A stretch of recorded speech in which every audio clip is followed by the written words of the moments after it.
Hello everyone, welcome to GS education classes. My name is Geeta. उम्मीद करती हूँ कि आप सब लोग जो है बहुत ही बढ़िया होंगे और अपनी जो पढ़ाई है, अपनी जो तैयारी है, एक सही डायरेक्शन में कर रहे होंगे।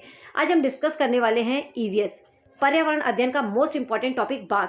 बाघ एक ऐसा टॉपिक है जिससे कि सी टेट पेपर 1 में जो है हमेशा जो है इससे ईवीएस वाले पार्ट में क्वेश्चंस पूछे ही जाते हैं। आप लोगों को बता दूं, अगर आप प्रीवियस ईयर उठा के देखेंगे ना तो इससे जो है आप लोगों को क्वेश्चंस मिलेंगे ही मिलेंगे। बाघ से रिलेटेड जो है 7-8 पॉइंट जो है इतने मेन है। कई बार तो स्टेटमेंट में पूछ देता है कि इनमें से कौन सा पॉइंट सही है, कौन सा नहीं, इस तरीके से क्वेश्चन पूछ देता है, या तो एक ही फैक्चुअल क्वेश्चन पूछ देता है बाघ के बारे में।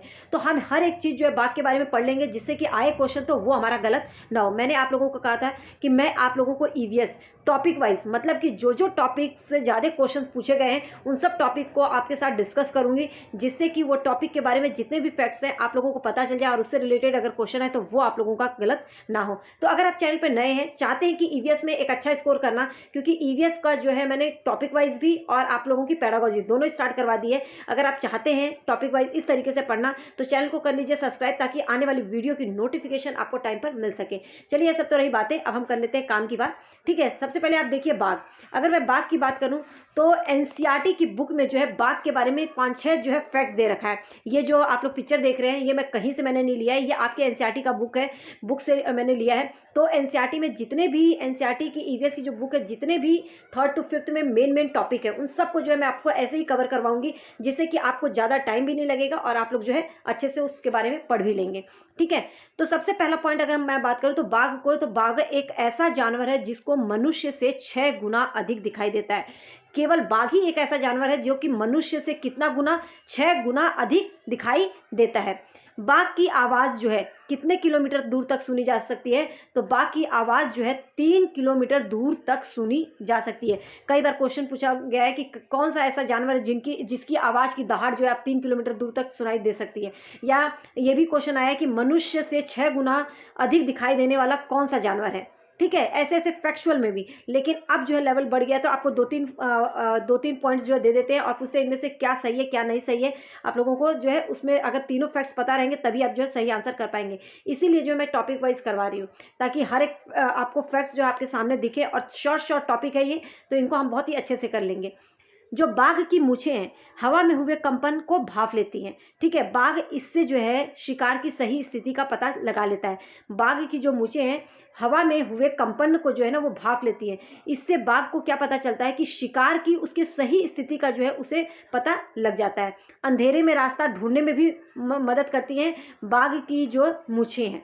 ठीक है, बाघ मूत्र की गंध से दूसरे बाघ को क्या कर लेता है, पहचान लेता है। अगर मान लो कि उसके एरिया में किसी और उसके मूत्र की गंध आ रही है तो उसे पता चल जाएगा कि यहाँ पर कोई और बाघ आया था। बाघ हवा से पत्ते के हिलने और शिकार से झोपड़ियों में हिलने से हुई आवाज़ को भी पहचान लेता है। याद रखिएगा, बाघ जो है अगर उसको ये पता चल जाता है कि हवा से पत्ता हिल रहा है या झाड़ी में कोई शिकार है, इसको जो है वो भांप लेता है। और ये इसकी आवाज़ को किससे भांप लेता है? वो अपनी मूँछों से इसकी आवाज़ को जो है वो भांप लेता है। झाड़ियों में हिलने से हुई आवाज़ में अंतर को क्या कर लेता है, भांप लेता है। ठीक है, कौन? बाघ। अब नेक्स्ट पॉइंट क्या है? अगर मैं बात करूं, बाघ जो है उसके दोनों कान जो है बाहर की आवाज़, जो उसके कान होते हैं वो बाहर की आवाज़ को इकट्ठा करने के लिए अलग अलग दिशाओं में जो है बहुत ज़्यादा घूम भी जाते हैं।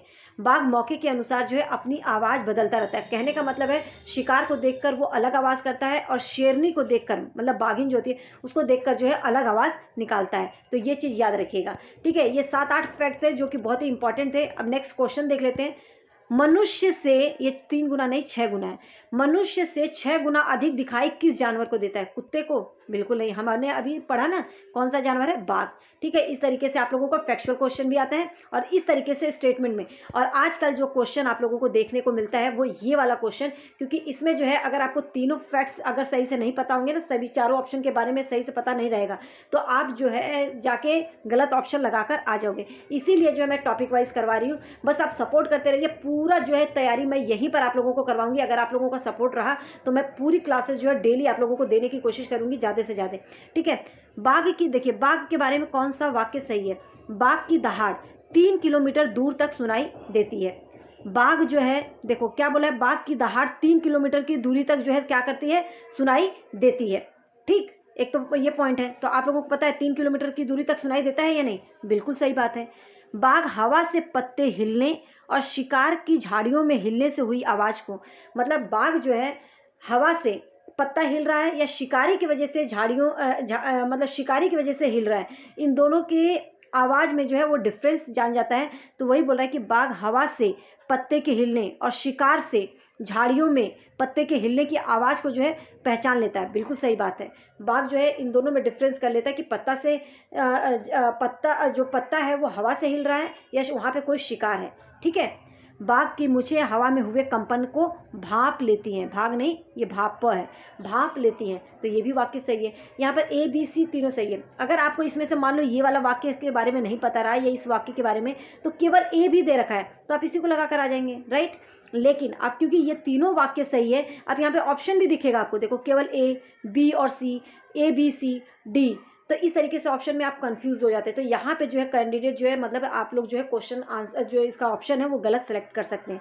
तो इसीलिए यही जरूरी है कि आप लोगों को हर एक टॉपिक के बारे में अगर पूरा फैक्ट्स नहीं पता होगा तो आप लोग नहीं कर पाएंगे। प्रीवियस ईयर क्वेश्चन के साथ मैं प्रैक्टिस करवाऊंगी, बस आप लोग जो है सपोर्ट करते रहिए। पूरी क्लासेस जो है फ्री ऑफ कॉस्ट हैं, ठीक है।